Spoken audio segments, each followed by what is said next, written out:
እልልልልልል ሩትዬ ወደ ቤቷ ገብታ ዛሬ ደግሞ እንደዚህ በአማረና በደመቀ ከባሏ ጋር መታለች ማለት ነው። ቤቷ እንዴት አምሮ እንዴት ደምቆ የተለየ ሆኖ እንዴት እንዳገኘችው ዛሬ እንግዲህ ደግሞ ልትናገር ልታሳውቀን እንዴት እንደነበረ ቆይታው ልናገሩ እንግዲህ እንደዚህ አምሮባቸው ከነ ልጃቸው መጥተዋል ማለት ነው። እንኳን ደስ አላችሁ ሩትዬ፣ ለዚህ ክብር እንኳን አበቃሽ ማለት ነው።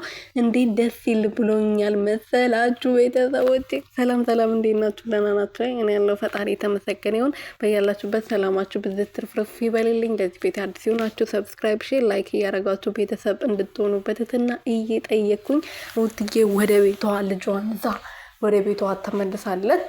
በአማረና በደመቀ ሁኔታ ጓደኞቿ ተቀብሏት እንግዲህ ወደ ቤቷ ተመልሳለች ማለት ነው። አንድ ሆና ወጣ፣ ሁለት ሆና ልጇን በሰላም አቅፋን ይሄን የመሰለ ልዑልዬን ይዛ እንግዲህ ወደ ቤቷ ገብታለች ማለት ነው።